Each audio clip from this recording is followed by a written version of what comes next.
Imagine sua história como uma linha do tempo. Quantos altos e baixos já viveu? Alegrias, dores, superações, obstáculos. A verdade é que essa linha não é assim tão linear.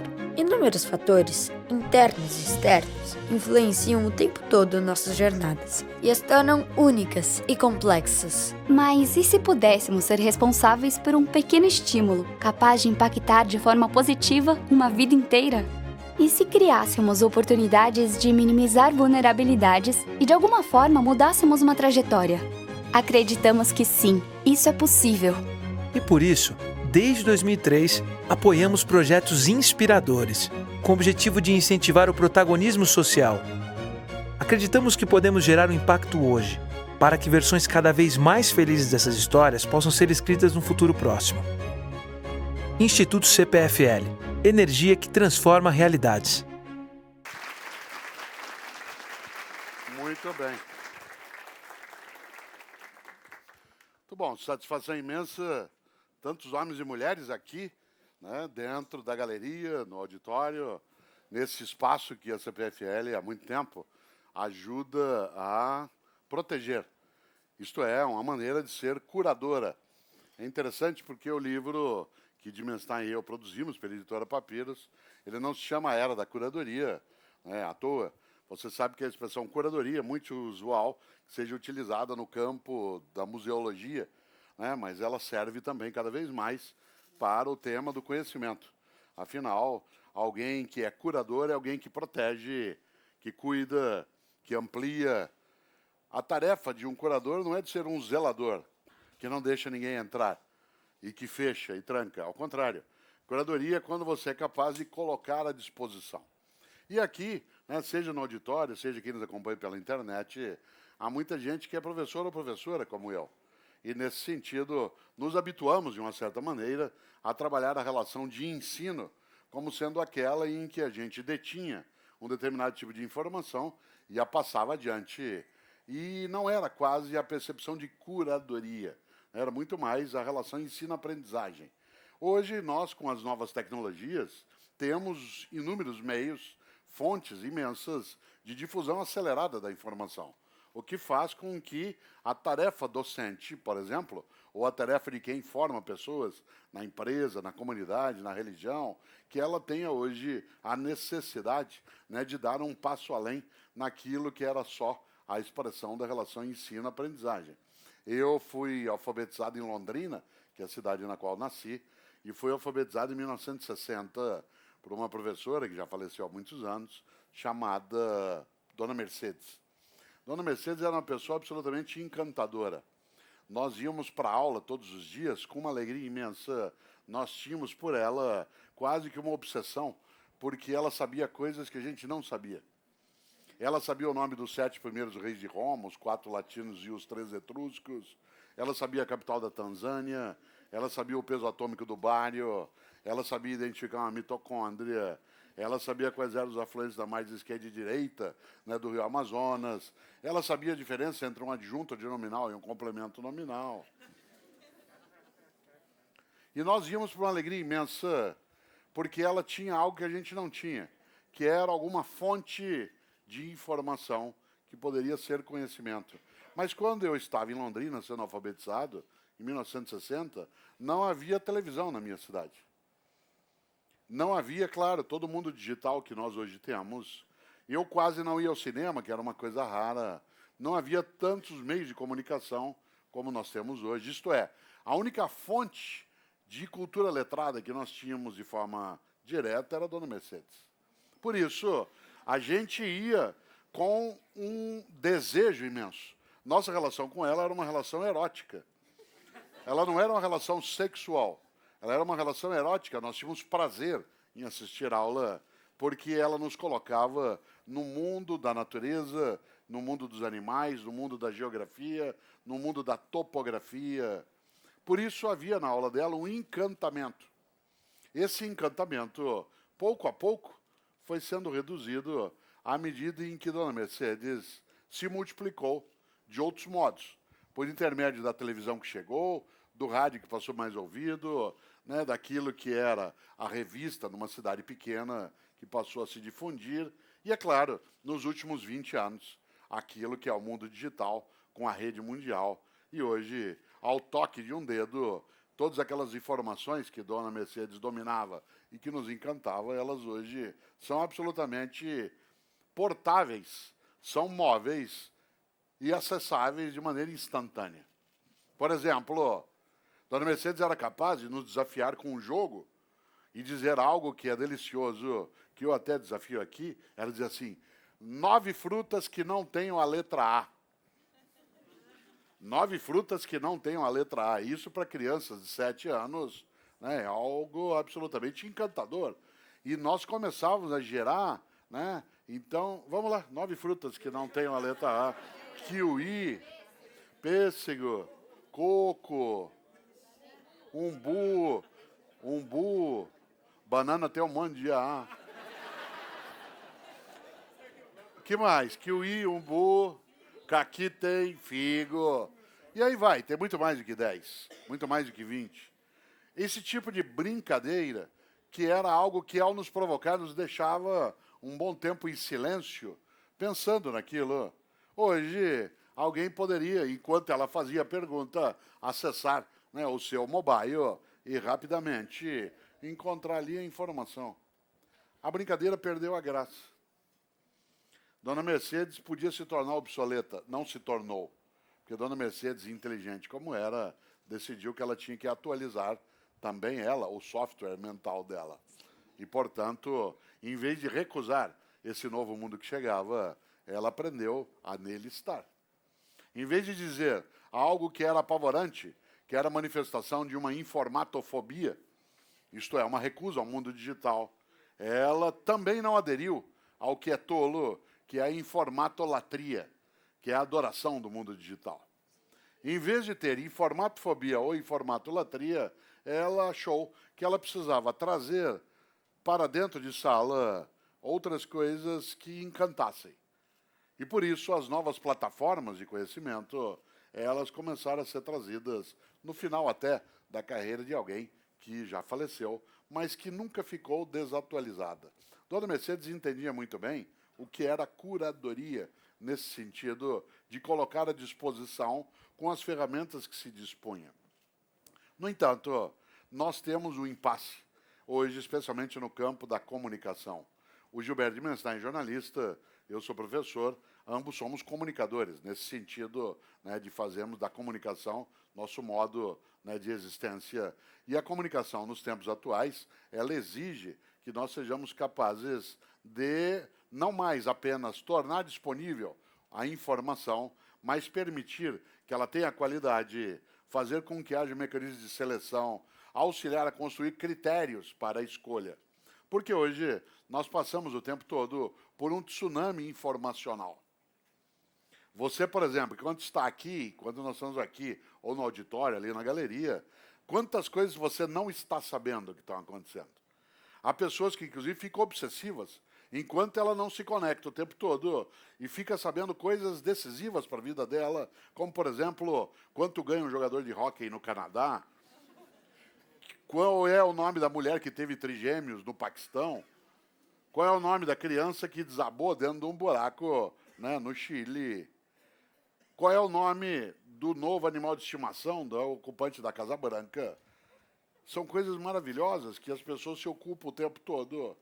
Haja vista que, quando há algum tipo de interdição, né, das redes digitais, quando há, por exemplo, algum bloqueio de uso, ou quando acaba, né, a bateria, entre aspas, que em breve será uma coisa ultrapassada, mas a bateria de algumas coisas, muita gente entra em pânico, porque ela parece que está isolada, que ela está sem comunicação.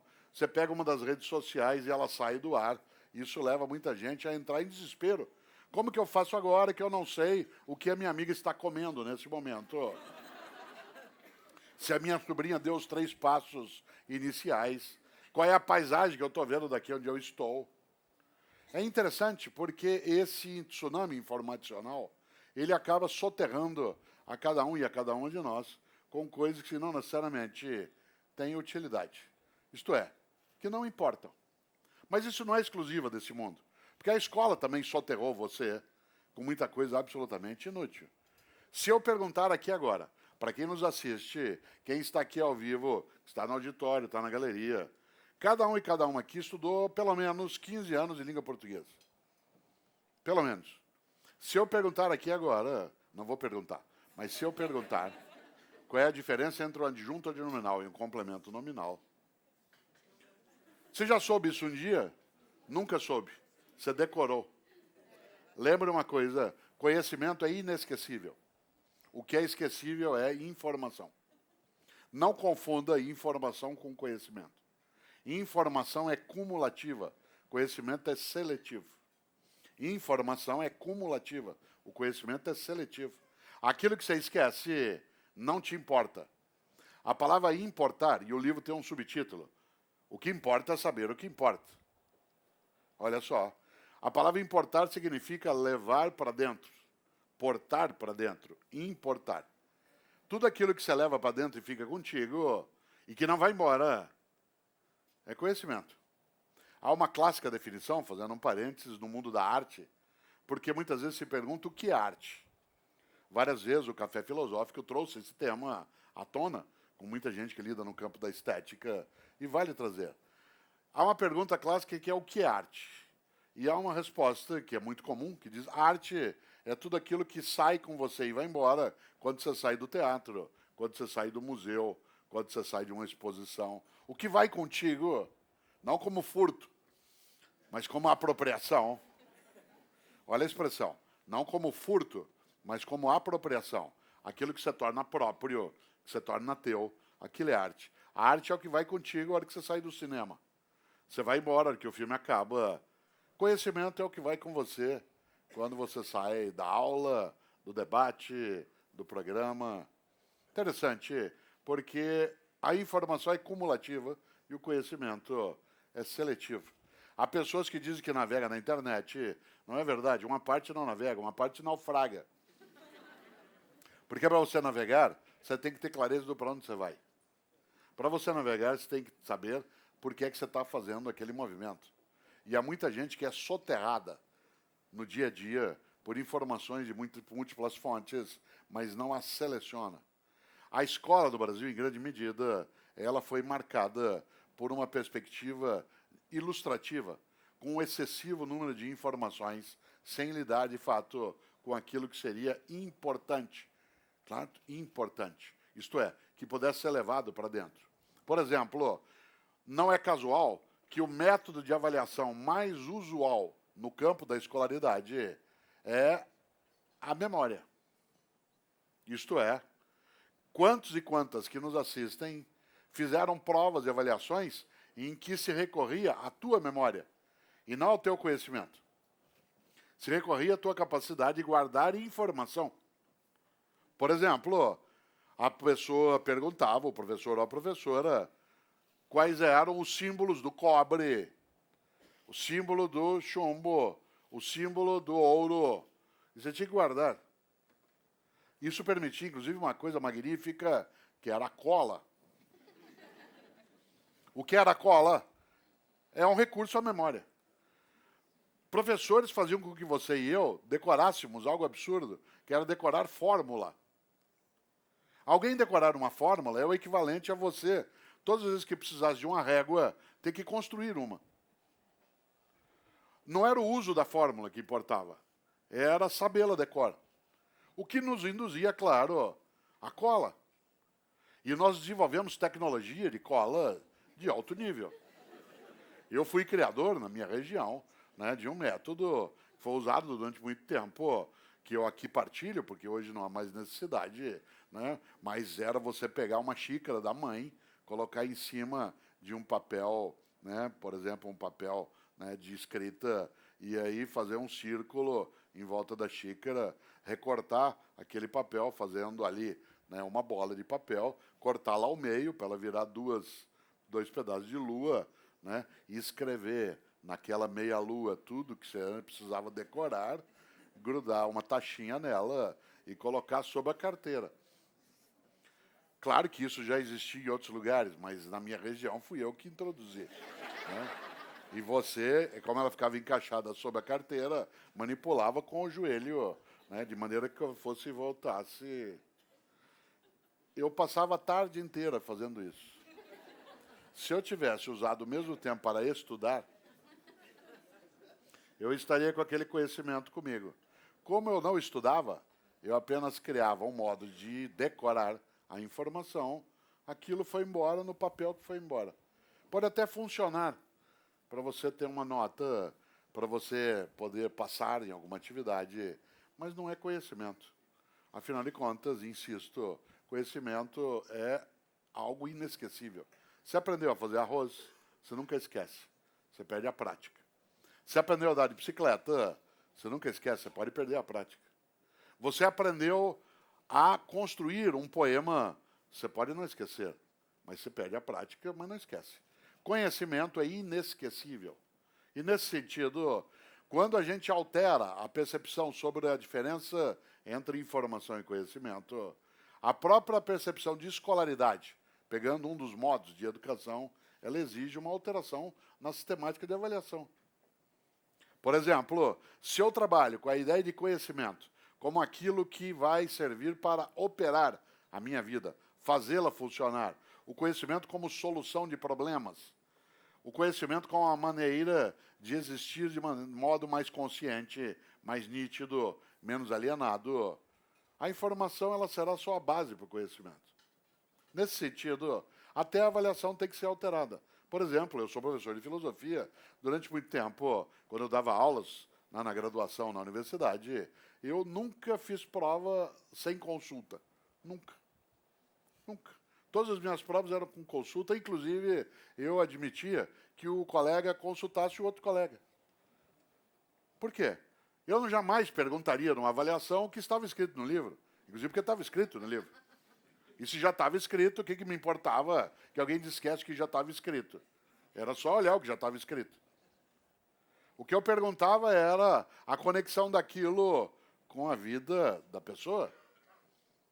E aí é claro que ela podia consultar o outro em relação a alguns conceitos. O conhecimento e a ciência se produzem coletivamente. E nessa hora você diz, ué, mas o outro podia ensiná-lo. Ótimo. Para aquilo é uma escola. Ah, mas aí você está avaliando de que jeito? Tem que alterar. Evidente? Se você observa, se fazia ali algo que era possível na área de filosofia. Não é todas as áreas que dá para fazer desse modo, como eu dizia. Mas em todas as áreas, você consegue, de alguma maneira, impedir que o que se tem é mera informação. No ensino de medicina, no ensino de engenharia, por exemplo, para pegar duas áreas altamente sofisticadas, em termos de formação, a utilização de mera informação, fazer com que quem decore o nome e o número de todos os ossos do corpo humano, o que um estudante ou uma estudante de medicina já passou, né, por essa fase, sendo que a pessoa não tem a capacidade de identificar problemas do cotidiano, que ela não consegue distinguir uma patologia de outra, mas ela sabe o nome. Isso coloca uma relatividade em relação a isso. Aliás, volto a esse polo, né? Não me importa que alguém decore o que está no livro, o que eu quero é que ele saiba usar o que foi produzido. Por exemplo, se eu estava dando uma avaliação numa discussão em filosofia sobre natureza e cultura, que é uma questão clássica da filosofia, que volta para o campo da antropologia, o que é natural, o que é humano. Pega Levi-Strauss, que discutia, por exemplo, na sua obra, o cru e o cozido, a diferença entre aquilo que é mera natureza e aquilo que já é um mundo da cultura, que é o cozimento de alimentos, e assim por diante. O que é que levava alguém, e é uma questão séria no campo da estética, né? Por que um ser humano, quando terminou de fazer um vaso de barro, cuja finalidade era guardar água, ao terminar, enquanto a argila ainda estava úmida, um ser humano, um dia na nossa história, decidiu fazer um desenho na argila úmida. Desenho esse absolutamente inútil. Não cabe mais água por causa dele. A água não fica mais potável. Ela não dura mais tempo. Mas por que o primeiro ser humano, entre aspas, fez um desenho na argila? É deixar a marca. É a construção daquilo que é a nossa identidade. Um vaso não pode ser só um vaso. Ele tem que ser belo também. E o belo vem quando eu coloco a minha marca, porque aquilo me importa. Ele vem para mim. Eu não posso, por exemplo, numa prova sobre natureza e cultura, perguntar apenas qual é o conceito de natureza de Aristóteles. Isso está no livro.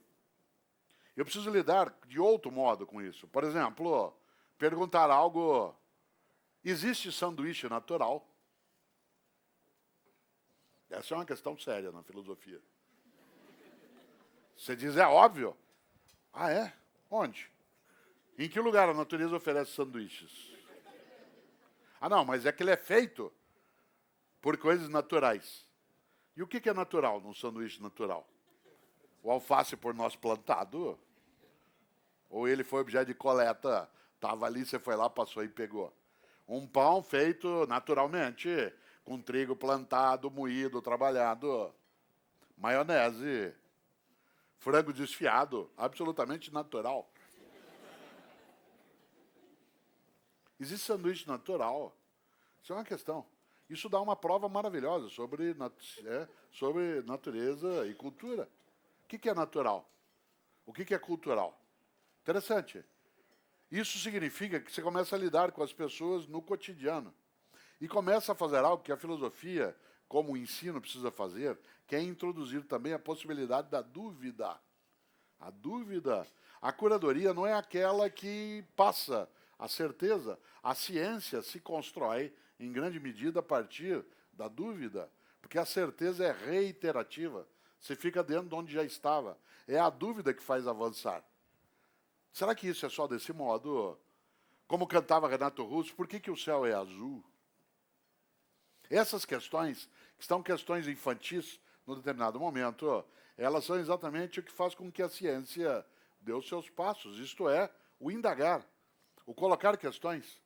E nós, numa escola, por exemplo, absolutamente reiterativa, memorial, absolutamente ilustrativa, o que se tinha não era o colocar à disposição para produzir reflexão. Ao contrário, muitos de nós aqui fomos educados em locais onde não era possível ter dúvida. A dúvida era uma coisa feia. Por exemplo, um professor de física dizia, como disse Isaac Newton, atenção classe, disse Isaac Newton, os corpos se atraem na razão direta das suas massas e na razão inversa do quadrado da distância entre elas. Alguma dúvida? A sala entrava em estado de choque. De vez em quando, algum aluno levantava a mão e o resto da classe dava risada. Quando você tem que rir de quem não tem dúvida, não de quem tem. E aí a professora falava, oi? Professora, não entendi. O que você não entendeu? A explicação. Qual parte? Toda ela. Então presta atenção, menino. Os corpos se atraem na razão direta das suas massas e na razão inversa do quadrado da distância entre elas. Entendeu? Não. Olha lá, de novo. E aí ela repetia dando ênfase vocabular, como se o menino tivesse um problema de audição e não de compreensão. Os corpos se atraem. Por que ela não explicava? Porque ela não sabia. Por que ela não sabia? Porque eu também posso não saber várias coisas que ensino, porque aquilo não foi apropriado por mim. Pode ter sido apenas decorado. Interessante. Nascido em Londrina, eu vim para São Paulo em 1967 e fui estudar em São Paulo na Escola Estadual Professora Marina Sintra, que existe até hoje, na Rua da Consolação, perto do cemitério. Primeiro dia de aula, fevereiro de 1968, naquilo que era o antigo ginásio, hoje o Fundamental 2. Lá fui eu para a sala de aula, recém-chegado do Paraná, com aquele sotaque carregado, falando porta, porteira, uma colher, por favor. Primeira professora que fez a pergunta sobre a chamada, que eu respondi presente, a classe toda deu risada pelo meu sotaque. Na época a gente chamava isso de bulir com alguém, hoje chama de bullying, certo? Antes era bulir, que é um verbo nosso antigo, né, que agora foi substituído, né, por um outro. E é interessante que eu falei, estou perdido, 14 anos de idade, em São Paulo, eu vou ser massacrado pelo sotaque, mas tinha que resistir bravamente. E eu fiz até sexta-feira, quando os deuses me salvaram. Entrou em sala o professor de matemática, que vinha pelo primeiro dia. recém-chegado de Salvador.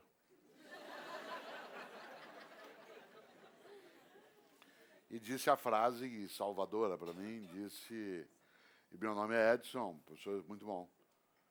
Eu sou de Salvador e vou ensinar para vocês produto cartesiano. Quando ele disse isso, eu pensei, estou salvo. Claro, em São Paulo havia, como tem até hoje, um gosto grande pelo sotaque usado na Bahia, que é muito gostoso, né? Ele é cantado de um outro modo.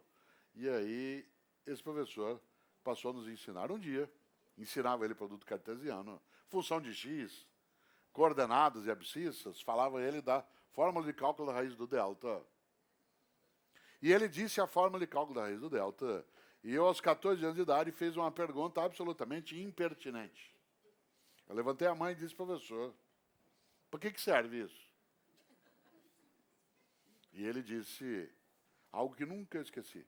Mudou a minha vida como professor mais tarde, minha vida intelectual, meu modo de ação e de ensino.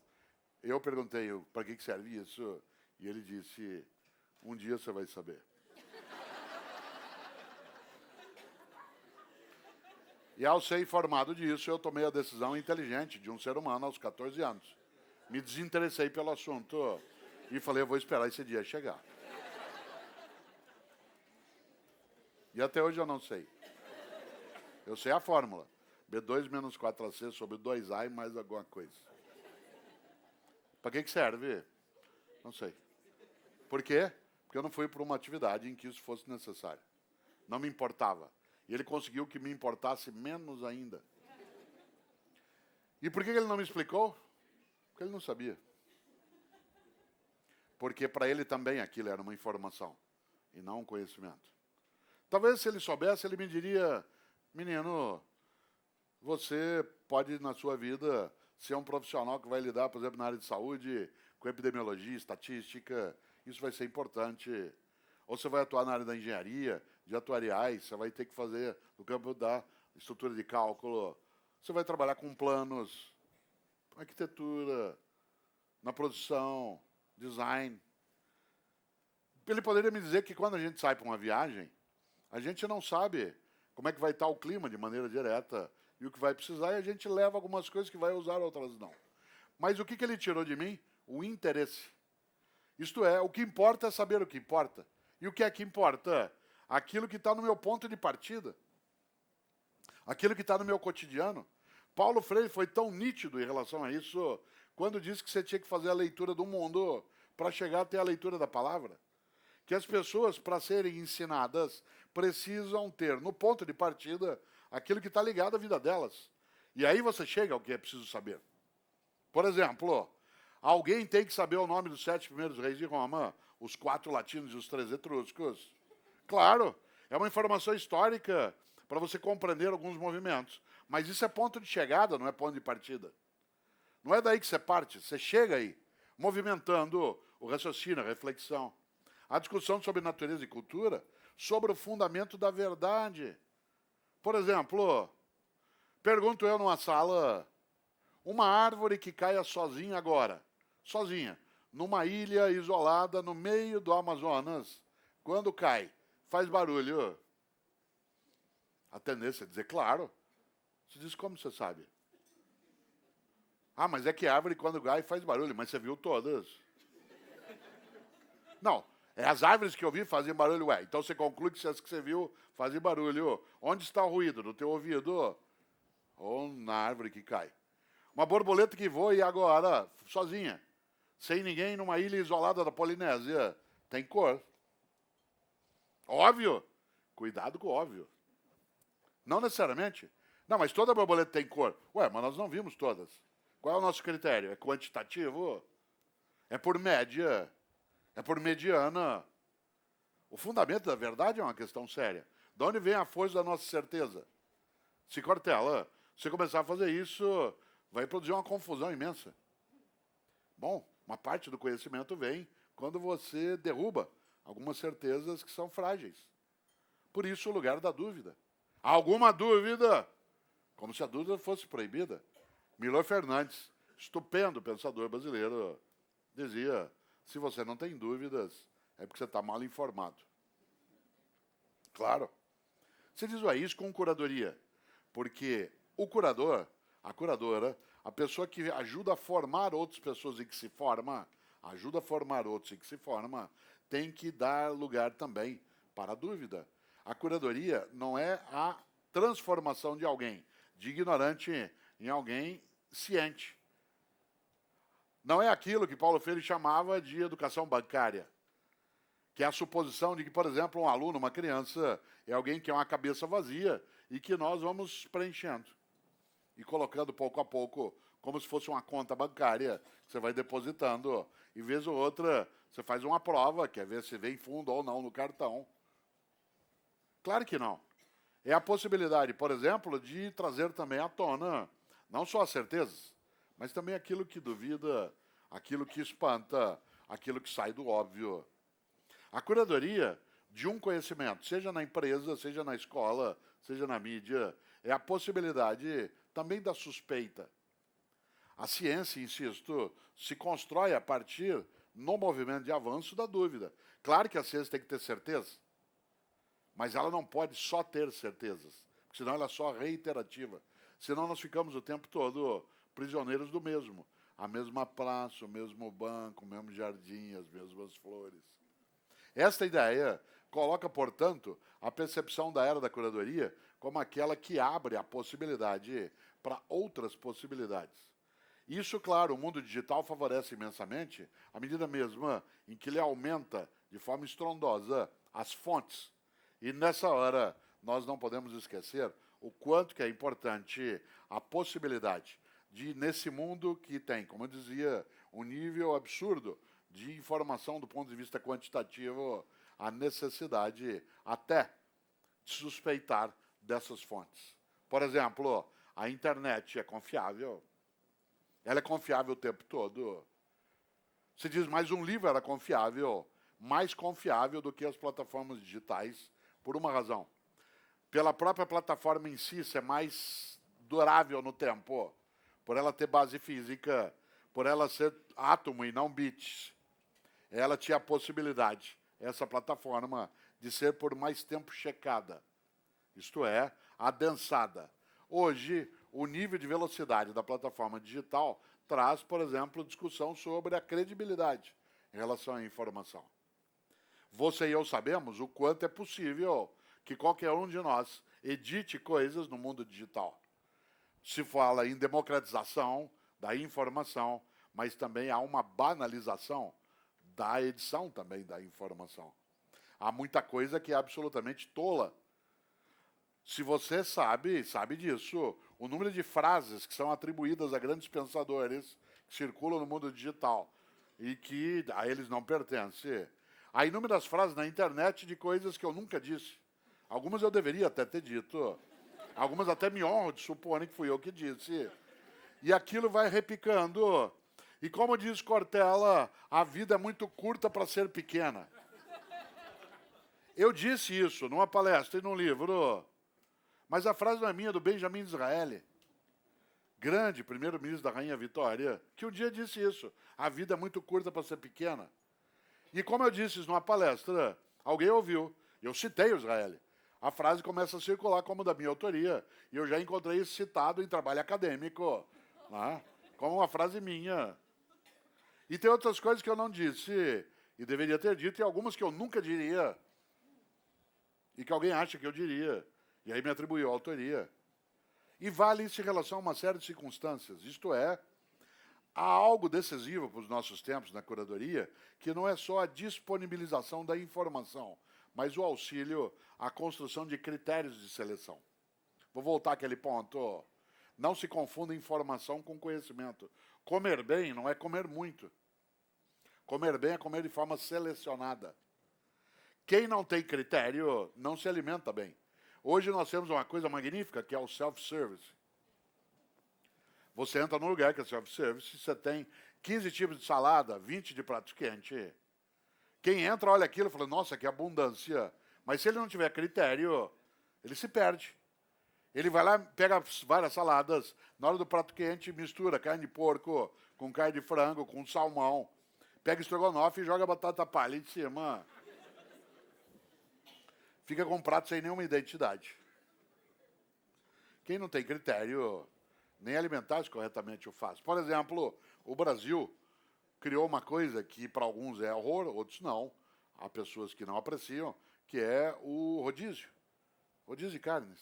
Pessoas que não apreciam sabem o quanto isso é negativo. Mas eu, que sou do Sul, sou paranaense, lá se chamava, há 50 anos, de espeto corrido. Que depois se tornou rodízio. Quem não tem critério, que acha que comer bem é comer muito, que muita informação é conhecimento, ele não consegue nem frequentar um rodízio. Ele vai amanhã à noite num rodízio, assim, olha, amanhã eu vou no rodízio à noite, não vou nem almoçar. E aí tudo que o passador, o garçom, traz, ele aceita. Ele traz salmão, ele aceita, mistura com picanha, põe linguiça, põe frango com bacon. Depois de 10 minutos de assim, não aguento mais. Está bem alimentado? Não, ele está lotado. Está preenchido. Aliás, quando o garçom passa, gentilmente, ele estou por aqui, ó. Há pessoas que querem fazer isso no campo do conhecimento ou da informação. Quem não tem critério entra em desespero quando entra numa livraria. Ao entrar numa livraria, que vê tudo aquilo, diz, meu Deus, tem que ler tudo isso, saber tudo isso. Claro que não. Você compra o livro que está conectado àquilo que te importa. E o que é que te importa? O que faz com que auxilie a tua vida e a da tua comunidade a crescer. Você não tem que ler tudo isso. Nenhum e nenhuma de nós faz isso. Lê todas as coisas, procura tudo. Ao contrário. Insisto, há pessoas que, não tendo critério, ela entra em pânico ao caminhar dentro de uma livraria. Porque ela acha que ela tem que saber tudo. E claro que não. Por exemplo, eu, por conta até da idade, eu cada dia sou mais criterioso para algumas coisas. Em relação à amizade, em relação ao que eu leio, em relação ao que eu assisto. Eu não quero gastar meu tempo de existência com aquilo que não importa tanto. Minha mãe me ligou no final de semana e falou, filho, vem aqui, por favor, conhecer uma amiga minha. Eu falei, mãe, não quero conhecer mais ninguém. Eu não dou conta nem de que eu já conheço. Se eu tiver que conhecer mais gente, eu estou perdido. Ou você assistiu tal filme? Não necessariamente, não quero, estou seletivo. Eu gosto de ler algumas coisas que hoje têm importância na minha história e que eu li, reli várias vezes e quero continuar. Não é que eu não leia nada novo, mas é porque o critério de seleção é outro. E o critério está sempre conectado aos seus objetivos. Qual é o tempo, né, que eu preciso em relação a lugares que eu vou, aquilo que eu vejo, com o que eu converso. Não é tudo que está aberto. O que importa é saber o que importa. E o que me importa? O que eu quero trazer para dentro de mim? Aquilo que está ligado à capacidade de eu elevar minha vida e a da comunidade onde eu estou. Nesse sentido, volto exatamente a esse polo. Né? A gente nunca pode esquecer de um conselho, eu até gosto de lembrar isso, todo mundo aqui conhece, um dos livros que eu mais aprecio, é de um grande professor de matemática, né, do século XIX, um homem chamado Charles Dodson. Charles Dodson, um britânico, que para escrever livros adotou um pseudônimo, que vocês conhecem, que é Lewis Carroll. Lewis Carroll, que criou Alice no País das Maravilhas, uma das obras mais filosóficas da história, que parece livro para criança, não é. Inspirou, por exemplo, o filme Matrix, o primeiro deles, que é o único que faz sentido.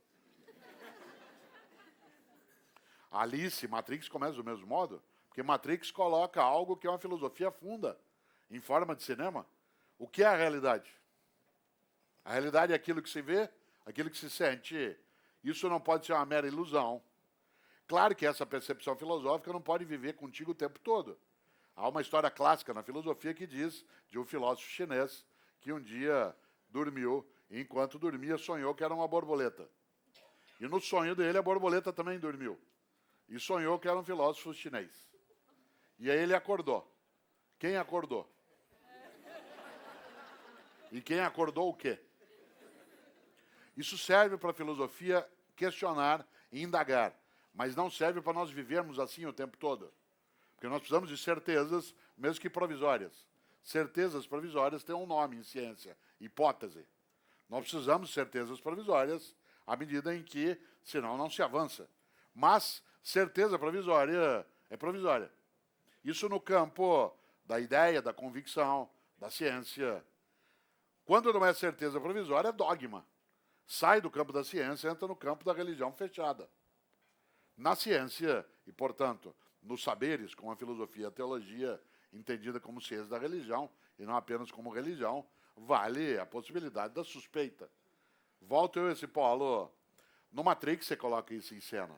E é sério, porque se você observa, a primeira cena do Matrix é semelhada ao Alice no País das Maravilhas.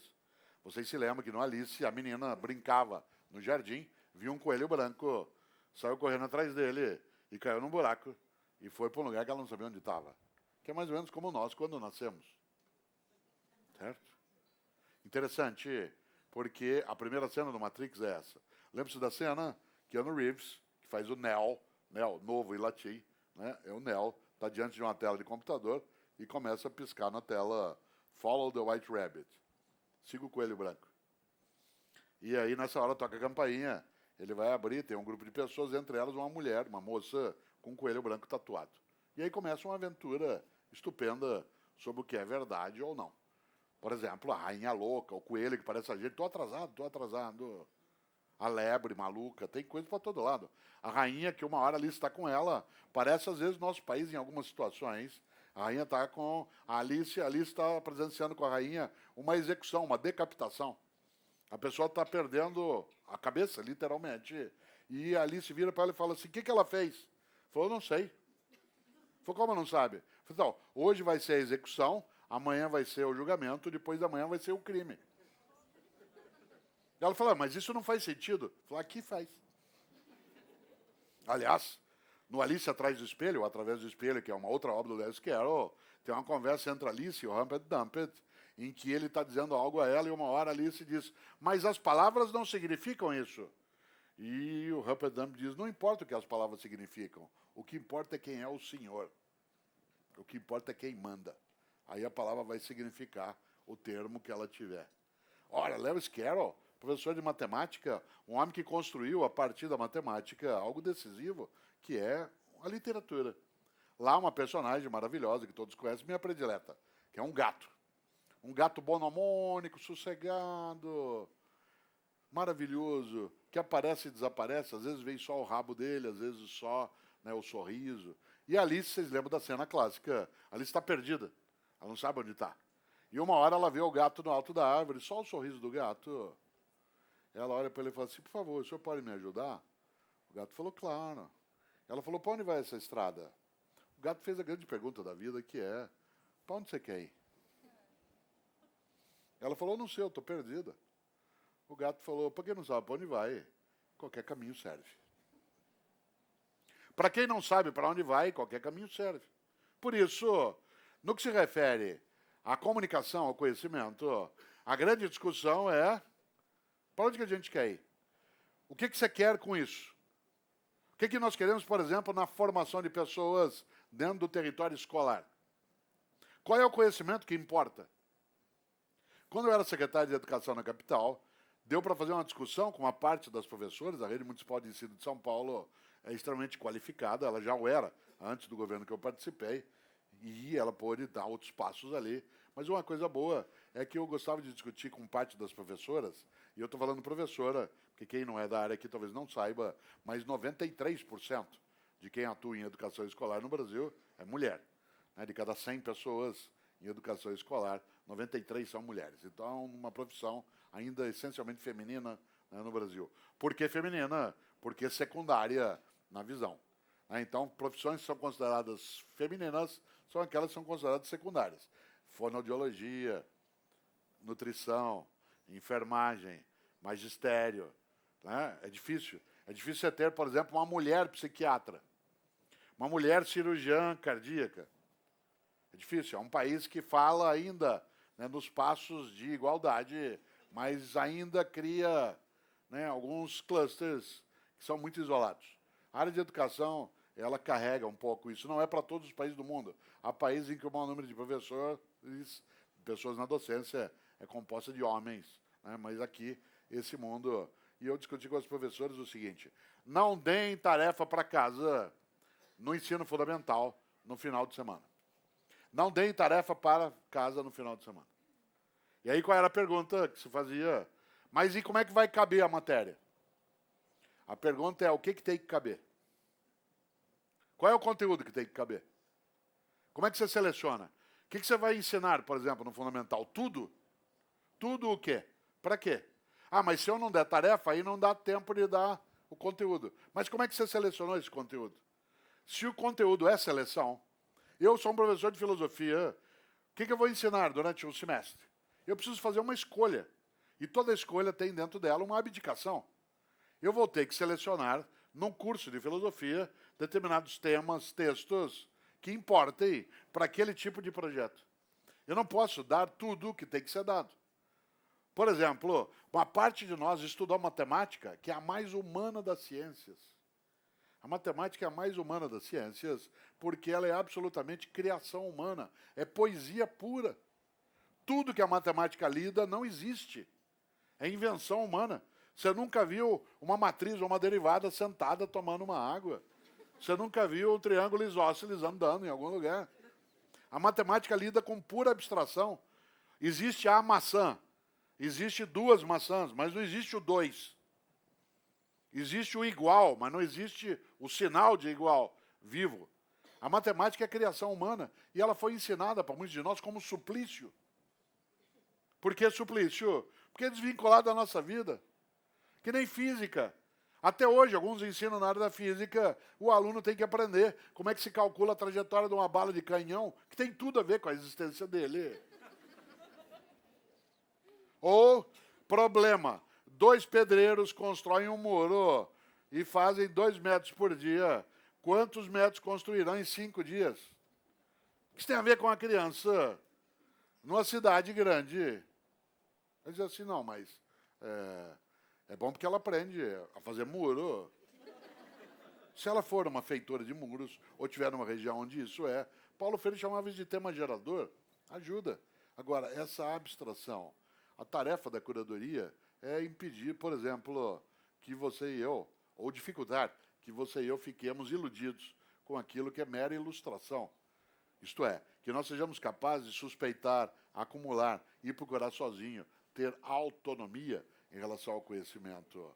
Olha que coisa boa. Volto aqui a um ponto. Eu fui alfabetizado numa cartilha que umas pessoas aqui também foram, chamada Caminho Suave. Uma ótima cartilha. Mas, como qualquer livro, não é bom sempre, em qualquer lugar, para qualquer pessoa. Na minha cartilha, Eva via uva. E eu, Cortella, também via uva. Porque eu nasci em Londrina, uma cidade agrícola. Portanto, uva fazia parte da minha existência. Em nome da igualdade metodológica, o que é uma tolice, em nome da igualdade metodológica, se usava essa mesma cartilha em Caicó, no sertão do Seridó, no Rio Grande do Norte. Onde, em 1960, no ano que eu fui alfabetizado, tinha um menino chamado Cícero, que foi alfabetizado com o Caminho Suave em nome da igualdade metodológica. Em 1960, em Caicó, no sertão do Seridó, Eva via uvas e Cícero não via. Resultado, uva não fazia sentido para ele. Não importava. Qual foi a consequência? No final do primeiro ano, ele não conseguiu aprender a ler e escrever. Foi reprovado. Qual foi a grande saída científica? Fazê-lo fazer de novo o mesmo ano inteiro, com a mesma cartilha, com a mesma Eva, vendo as uvas que ele não via. Como ele continuou sem vê-las, elas ficaram abstratas. Ao chegar no final da segunda vez que ele fez, ele foi reprovado de novo. Qual foi a saída inteligente? Fazê-lo fazer pela terceira vez. Com a mesma cartilha, com a mesma Eva, vendo uva que não tinha a ver com a realidade dele. Ele foi reprovado pela terceira vez. Na terceira vez, o pai tirou ele da escola. Falou, meu filho não dá para o estudo, vai trabalhar na mão, na enxada. Não precisava ser essa cartilha. Podia ser uma ótima, de uma professora da região aqui de São Carlos, no estado de São Paulo, que era a cartilha da Sodré, né, que é uma cartilha maravilhosa, que quando ia ensinar encontro consonantal, que é uma coisa magnífica, mas difícil de uma criança aprender, para ensinar o encontro da consoante D com a consoante R, A palavra e o desenho para ela aprender era dromedário. Que é uma coisa do nosso cotidiano. Você está andando, passa um monte de dromedário para lá e para cá. Para ensinar o dígrafo, LH, dígrafo, que parece encontro consonantal e não é. O dígrafo é LH. Para a criança aprender a palavra e o desenho era lhama. Que é uma coisa do teu cotidiano. Você tá, ela sai dos Andes e vem andar. Atenção. Eu, Cortella, filho de professora com bancário, pais alfabetizados, família que viajava, que podia ir ao cinema, em casa tinha jornal. À noite, nós ficávamos ouvindo os adultos conversarem, os amigos dos pais eram alfabetizados. Você ia aprendendo toda a sintaxe do idioma a partir da conversa dos adultos. Podia, na vida, nunca ter encontrado uva, lhama ou dromedário. Mas eu tinha outras fontes de conhecimento. E o Cícero? Que não tinha onde encontrar. Com pais sem alfabetização. Sabe qual é o resultado? Hoje nós estamos aqui agora, no auditório, na galeria, e de repente eu olho, lá está o Cícero, atrás aqui da pilastra, com a vassoura na mão. E eu falo, Cícero, mesma idade que eu, vem aqui, senta aqui com a gente, você se interessa, nós estamos falando de coisa que tem a ver com você também. Provavelmente ele, com a cabeça baixa, pô, professor, obrigado, mas isso não é para mim, não. Isso é para gente como vocês. Eu sou burro. A professora falava isso para mim. Eu só sei trabalhar com a mão. Então, o senhor faz um favor para mim? A hora que o senhor terminar a sua aula, o senhor me chama que eu venho varrer aqui o espaço. Isso eu sei fazer direito. Tem milhares de Cíceros para o país afora. Milhares. Uma parte deles foi criado por elites predatórias, políticos patifes, classes médias acovardadas. Uma outra parte foi criada por nós, sem precisar de capitalismo internacional, imperialismo yankee. Foi criado por meio da distração. Foi criado pelo modo como a gente, às vezes, esquece que a tarefa da educação é gerar autonomia. E a geração da autonomia, isto é, a capacidade da pessoa procurar, dela construir-se e construir a comunidade onde ela está conectada à ideia dela lidar com aquilo que importa. Mas você diz que ela vai lidar com aquilo que importa, então eu só vou ensinar aquilo que o aluno quiser aprender. Não, você vai partir daquilo que ele já sabe para chegar onde ele precisa saber. Eu não posso ensinar Platão, Aristóteles, Heráclito, Parmênides, Zenão, Anaxágoras, Anaxímenes, Tales, Pitágoras, de modo abstrato. Tem que partir do cotidiano dele, das questões que ele tem, e aí eu vou chegar àquilo que é necessário naquela reflexão. Eu tenho que seduzi-lo naquele conhecimento. Eu tenho que partir do que ele já tem para chegar naquilo que ele ainda não tem. A minha tarefa não é o de um ensinante, mas é de um curador ou uma curadora, no rádio, na TV, dentro daquilo que a gente faz na empresa, é levar as pessoas, a partir do que tem, chegar àquilo que é necessário para ela e para a comunidade. Por isso, aproveitando esse nosso tempo final, quero amarrar um pouco, e a gente vai abrir, né, um tempo de reflexão, de diálogo entre nós. De fato, o que importa é saber o que importa. Você diz, mas e quem é que vai decidir isso? O indivíduo, no primeiro momento, a comunidade pedagógica, se for um trabalho escolar. Quando você estrutura, não quais são os conteúdos, no sentido de estruturar algo, quem aqui é da área sabe que, estranhamente, tem um nome policial, que é grade curricular. Não chama grade à toa. E nem há pouco tempo, escola era cuidada por uma coisa chamada delegacia de ensino. Não chama grade delegacia à toa. É para você criar um mecanismo de aprisionamento. E esta lógica, ela tem que ser rompida com alguns movimentos. Um deles é perceber que é necessário uma estrutura de formação que gere autonomia. A autonomia não é frouxidão. Por exemplo, é preciso que um país tenha uma base nacional curricular, a partir da qual, no que se refere à educação básica, se dê passos para que se possa, a partir dali, construir aquilo que é específico da realidade local, do interesse do indivíduo, daquilo que ele tem como projeto.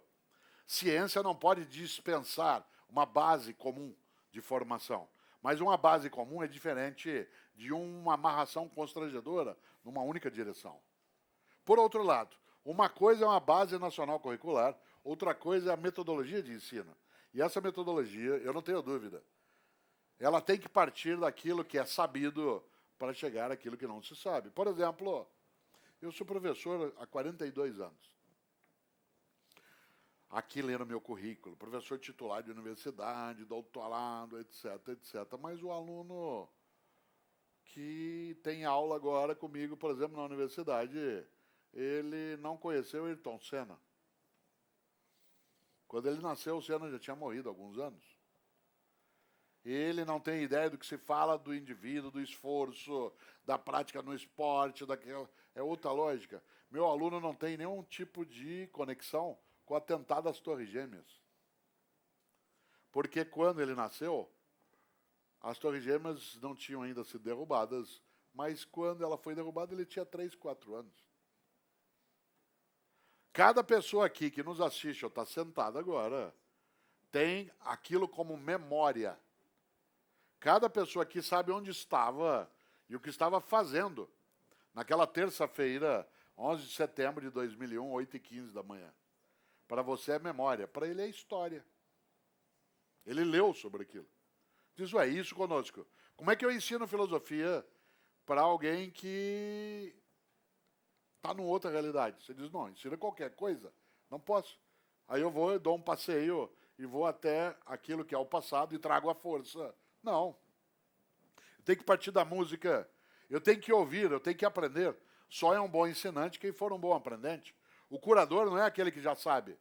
A curadora não é aquela que já sabe, é aquela que aprende junto. Eu preciso, por exemplo, entender o que meu aluno lê. O que eles lê? Essa nova geração. Eu tenho que assistir Game of Thrones. Eu tenho que ler livro de vampiro. Entender porque que essa geração tem a sua sexualidade ligada ao pescoço. Que é uma coisa forte na história. Porque o terror é sensual. E o terror sendo sensual, há toda uma geração que lida, né, com essa condição.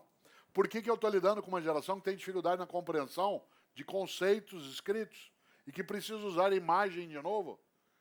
Os emoticons, eles são a falência da comunicação escrita. E eu termino um texto dizendo e fico muito feliz. Deveria bastar isso? Não, você põe uma carinha rindo. Desenha para entender. Gostei demais do que você me mandou. E junto vai uma mão fazendo aplauso. Nós estamos voltando às cavernas. Nós vamos escrever de novo. Vamos ao mundo da hieroglifia. Vocês já imaginaram? Não, mas é porque é mais claro. Como mais claro do que obrigado? Do que estou feliz. Eu preciso pôr um rosto rindo. Fiquei triste. E além de escrever, fiquei triste. Ainda põe um rostinho com a lágrima. Eu preciso entender por que aqueles com quem eu ajudo a formar, ele tem dificuldade de compreensão disso. Por que ele ouve tal música? O que o emociona? E agora chega ao ponto final disso, nessa reflexão. O que o emociona? Porque o conhecimento vem da emoção. Você sabe que mover, em latim, é aquilo que te move, que mexe contigo. Você só aprende, de fato, o que mexe com você. O que é que te toca? Não é que você aprende o que mexe, é o que mexe com você que te faz ficar em estado de prontidão para o conhecimento. Você só foi aprender a cozinhar quando você teve isso como uma necessidade ou como um prazer. Alguma coisa mexeu contigo. Você foi aprender um poema, você foi aprender algo no campo da química, você foi para algo no campo da física, quando aquilo mexeu com você. O que é que te emociona? O que importa é saber o que importa. E o que importa? Aquilo que nos emociona, aquilo que nos toca, aquilo que mexe conosco. Se eu sou um formador, eu preciso saber o que mexe com as pessoas. Eu tenho que passear um pouco no mundo delas para saber o que está mexendo com elas. E eu posso ajudar a formá-las. Mas neles também me formo. Porque, é claro, nesse passeio que faço como docente, vou aprendendo, inclusive, coisas que não sabia. Daí que a curadoria ele é um processo de reciprocidade. Mas, e agora fechando no tempo nosso, é necessário, acima de qualquer coisa, que a gente não esqueça do Milor. Se você não tem dúvidas, é porque está mal informado. No entanto, se a gente observa, não se constrói um conhecimento, não se constrói formação só na dúvida, mas sem ela isso fica fraturado. Nesta hora, volto ao título do livro, A Era da Curadoria. O que importa saber o que importa. Qual curador eu desejo? Qual curador eu desejo? Aquele ou aquela que torne disponível para mim o que eu preciso para que eu possa fazer o que me emociona, me toca, que é necessário e que auxilie também a minha comunidade a fazê-lo. Aquilo que contempla o indivíduo e a comunidade.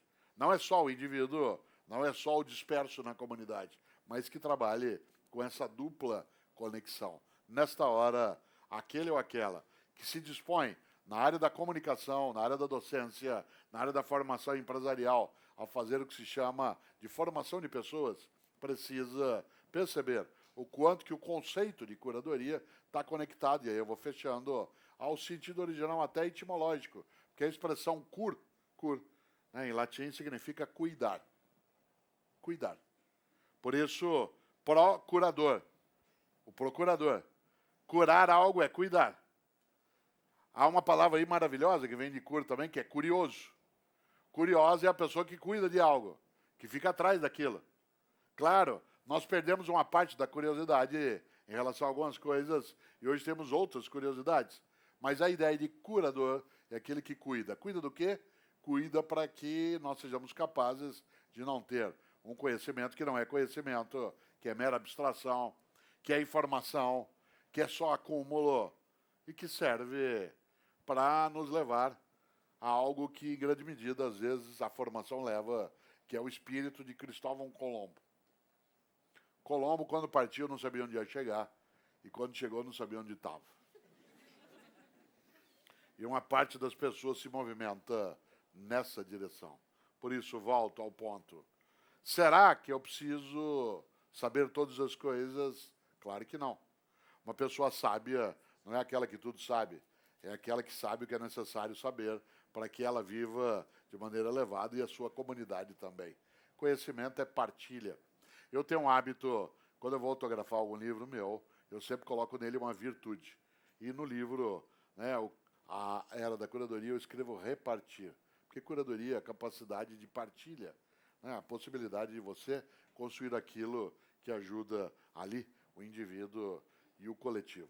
A última coisa que digo, e aí se coordenará aqui, né, uma conversa, né, a partir das falas, quem aqui está, né, na organização nos ajudará a fazer isso, a gente passa um tempo, né, na reflexão. A última coisa que quero lembrar é exatamente, primeiro, não esquecer, né, do Lewis Carroll, né, para quem não sabe para onde vai, qualquer caminho serve. Em segundo lugar, lembrar que a ideia de importar é aquilo que você leva para dentro, que você guarda, que fica contigo.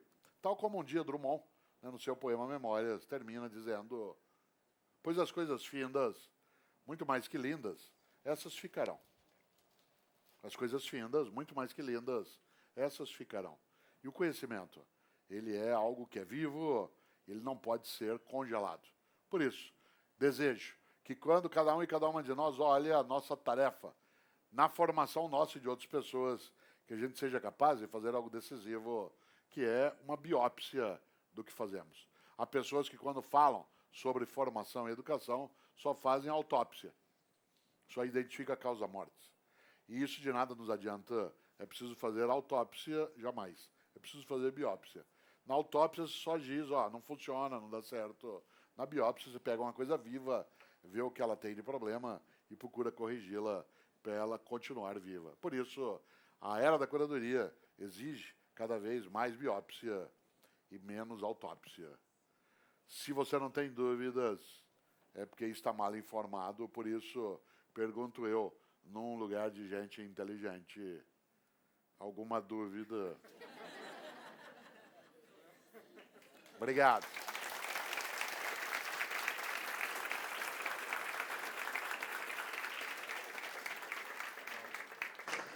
Depois dessas brilhantes provocações do Cortella, passamos então agora com vocês. Nós temos 2 pontos aqui onde vocês poderão fazer as suas perguntas. Procurem a Luna. Então, levantem a mão, por favor, se vocês querem participar.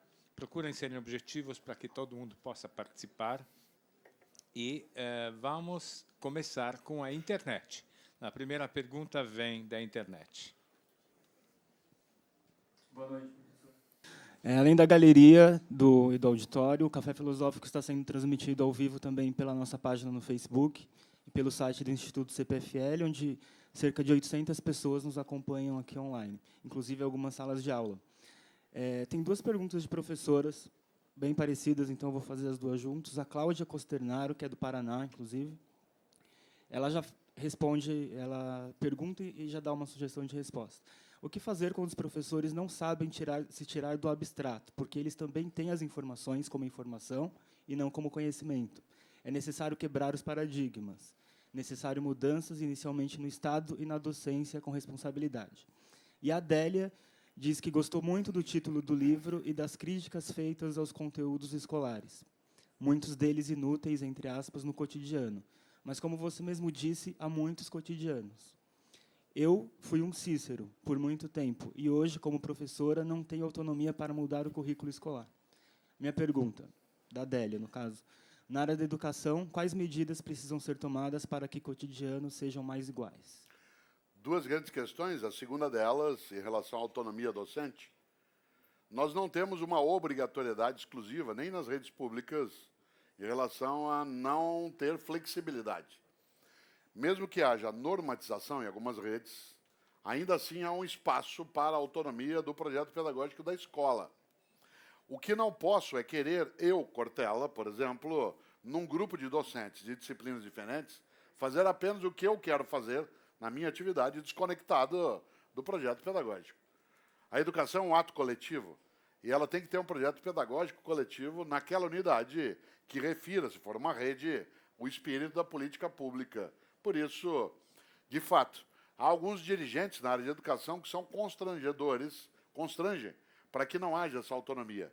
Mas quando você tem um projeto pedagógico sólido numa escola, que é feito e debatido na sua condição, mesmo que com pobreza de recursos para execução, ele segue adiante de modo autônomo. Vou dar um exemplo banal. Quando eu era secretário, uma experiência que eu achei maravilhosa. Um grupo de professores numa escola decidiu que também, né, no Fundamental 2, como a gente chamaria hoje, quando há um número maior, né, de professores, seria um professor polivalente. Isto é, se de primeiro até quinta, hoje, nós temos um professor para fazer aquilo que se fazia no antigo primário, e logo no que seria o antigo ginásio, no Fundamental 2, você tem um número variado de professores, aquela escola pediu autorização para que fosse um único professor em cada classe e ele ensinasse todos os conteúdos. Matemática, português, biologia, física. Isso é. Como é que ele ia se preparar para isso? Ele ia ser preparado pelos outros professores. O professor de matemática dava aula daquele conteúdo que ia ser trabalhado no projeto para todos os colegas, mesmo que ele não fosse formado naquela área. O professor de biologia fazia a mesma coisa. Isso permitia uma integração de vários conteúdos. O que isso exigia? Que o poder público financiasse reuniões pedagógicas em que isso pudesse ser feito. A proposta da autonomia veio e ela foi desenvolvida nessa direção. A experiência se desenvolveu durante um tempo. Quando alterou a gestão pública, aí ela saiu fora. Mas no tempo que ela vigiu, ela teve ali uma condição. Portanto, a autonomia ela não é só necessária, ela é possível. Em relação à primeira questão, que trata da necessidade, né, de nós olharmos o campo, né, da formação em relação àquilo que importa de fato. Né, nós temos uma série de fraturas em relação a essa condição na formação docente. Há professores e professoras que não são formados também nessa condição de ter conhecimento. Nessa hora, volte-se a um polo. A necessidade de nós entendermos, que, de novo, que se lida com grandes redes de ensino. O Brasil, 87% das vagas de educação básica estão no ensino público. Isto é, funciona em rede. O ensino privado no Brasil é um direito constitucional importante, mas ele é minoritário. É o ensino público que é a instituição republicana mais expressiva e mais extensa, por excelência. Esse ensino, por funcionar em rede, ele exige, como eu dizia, projetos pedagógicos. Esse projeto pedagógico nos leva a ter de organizar, dentro das estruturas, uma formação docente em que, para o docente, também não seja mera informação. Ora, como é que se dá esse passo? Se ela é uma política pública, nós temos um defeito no Brasil. Ainda não conseguimos superá-lo. E esse defeito é sério. E educação tem que ser um projeto de nação e não um projeto de governo. Há uma diferença entre projeto de governo e projeto de nação. Quando você tem a educação como um projeto nacional, ele é o projeto que aquela sociedade deseja e será eleito aquele que se comprometer com aquele projeto. Se ele é só um projeto de governo, a área de educação, mudar do governo, ele perde fôlego. Vários países fizeram um debate nacional em torno dessa questão. O Brasil tem o seu Plano Nacional de Educação, foi debatido de algum modo, mas de maneira ainda muito incipiente junto às comunidades. É preciso reforçar essa condição para que o projeto de educação seja apropriado, né, pelas comunidades locais e aí sim, se ter um projeto nacional, de nação e não de governo. Porque um projeto de governo é limitado ao tempo do mandato. Um projeto nacional tem que ser executado, né, no tempo. Portanto, para fechar essa longa resposta, a formação docente não pode ser eventual. Ela não pode ser algo que acontece episodicamente. Paulo Freire, para ajudar um professor ou uma professora a entender aquilo que era abstrato, ele foi secretário de Educação na cidade de São Paulo, Paulo Freire, 1989, 1990, e Paulo Freire fez uma coisa incrível. Eu nunca esqueço dessa experiência. Havia uma escola na zona leste da capital paulista. A zona leste da capital paulista é uma área muito prejudicada socialmente, há uma periferia econômica muito difícil, com uma diminuição de renda, etc. E um dia ele decidiu fazer uma experiência. Ele notou que os professores que davam aula nessa escola, por exemplo, não conheciam a realidade onde ele estava ensinando. Isto é, como o professor vinha de outra religião, ele não conhecia aquela realidade local. E aí ele fez uma coisa incrível na época, que até teve que mudar um pouco da legislação. Ele pediu para a gente, que era do gabinete dele, comprar máquinas fotográficas descartáveis. Numa época que ainda não existia o celular com foto, existia a máquina fotográfica descartável. Quem tem mais idade se lembra, do século passado, né, mas existia. E aí nós compramos 50 máquinas descartáveis, elas foram levadas para a escola e os professores receberam as máquinas e tinham uma tarefa: ir até o lugar onde os alunos viviam, que era atrás da escola, na favela, onde ele morava, como é que era a casa dele. De repente, alguns professores começaram a perceber que ele não podia dar como tarefa para casa fazer trabalho com sucata. Quem é professor sabe que é muito comum você mandar fazer trabalho com o que sobra de coisa. Sucata, caixa de ovo, resto, né, de iogurte. Essas crianças não tinham caixa de ovo em casa, nem resto de iogurte. E menos ainda, o que é curioso, para ela sucata era meio de vida e não trabalho escolar. Outra coisa que se notou é que não dava para dar nota para a criança quando ela não fazia orelha no caderno. Quem tem mais idade se lembra, a orelha no caderno, algumas professoras davam por causa do capricho. Não pode dobrar a ponta do caderno. Bom, só é possível não fazer orelha no caderno se você tiver onde guardá-lo. Se você tiver em casa, um lugar onde possa pôr numa gaveta, numa mesa. Se você deixa em cima da mesa da cozinha, junto com a louça, num lugar que é só um cômodo, não tem. Terceira coisa que se notou, as casas não tinham quintal. As crianças tinham que brincar na rua. Se ela tinha que brincar na rua, ela tinha que fazer algo que pode parecer estranho para quem já viveu em outro lugar. Elas tinham que falar muito alto para poder ser ouvidas. Então elas gritavam. Claro, se você está num espaço aberto, para você ser ouvido, você tem que gritar. Resultado, quando ela estava dentro de sala, ela gritava também. Teu filho, tua filha, ele vai aprendendo aos poucos a não gritar. Porque como ele tem uma casa que é maior, e ele convive junto com outros na sala, tem sala, quarto, banheiro, ele vai aprendendo assim: abaixa essa televisão, não fala alto, tem mais gente aqui. Mas quando você está num espaço que não tem isso, você chega na escola e começa a gritar. E qual é a frase? Se eu bobear, eu viro e falo assim, você é mal educado, menino, fala baixo. E não é que ele é mal educado, ele não tem a condição de fazê-lo, né, no outro espaço. Então, nesse sentido, a lógica de pegar e ir com a máquina fotográfica até onde as crianças viviam mudou o ensino naquela escola. Não se fazia mais uma pergunta, e eu não quero perder de dizer isso, que é muito perigosa, que era assim, vinha pronto no livro. Tarefa para o final de semana. Pergunte ao teu pai como era a cidade quando ele nasceu. Que é maravilhoso.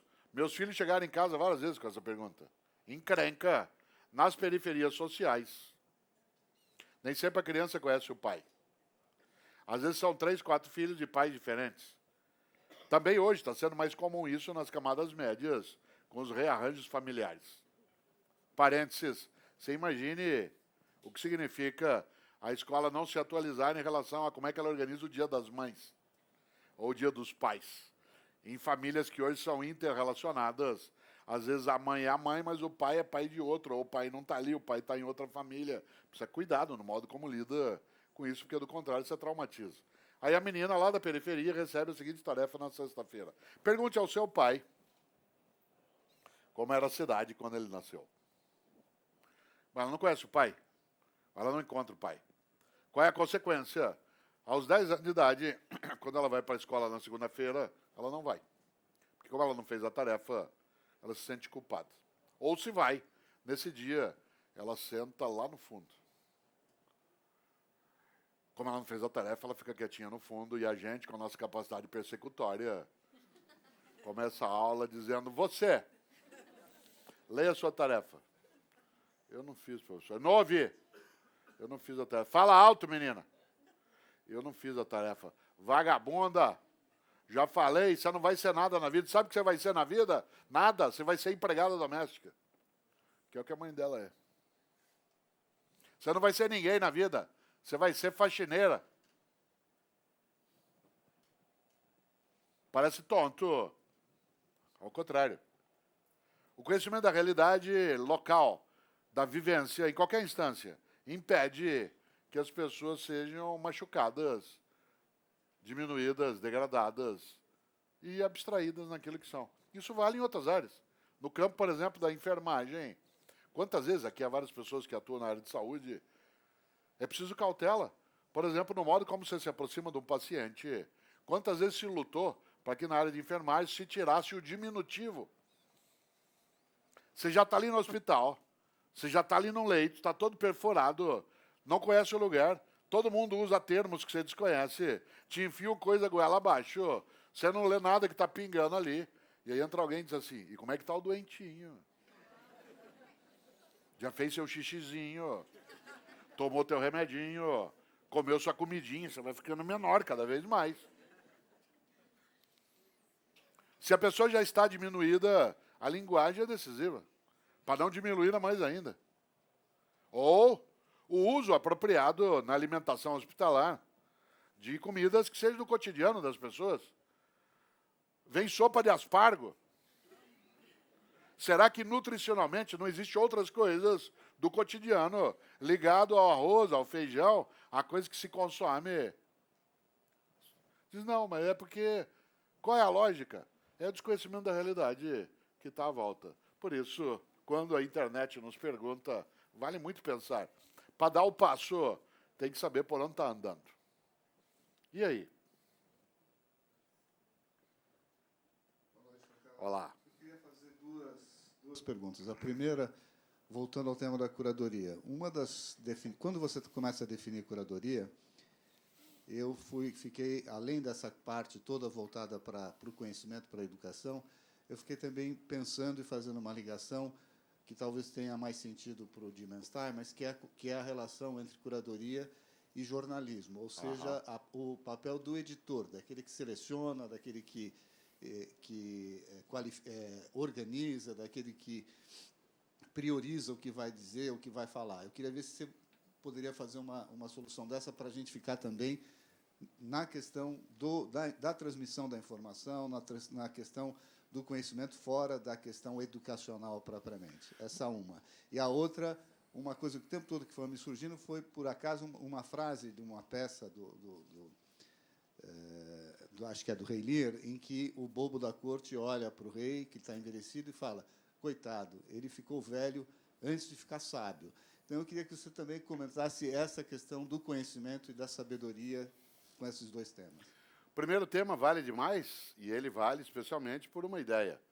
Comunicação jornalística, em grande medida, feita na mídia, ela é uma forma de curadoria e, portanto, ela é seleção. Nenhum de nós supõe que um jornal seja neutro. Nenhum de nós supõe que uma TV seja neutra. Ela seleciona. Desde um exemplo banal que você conhece bem.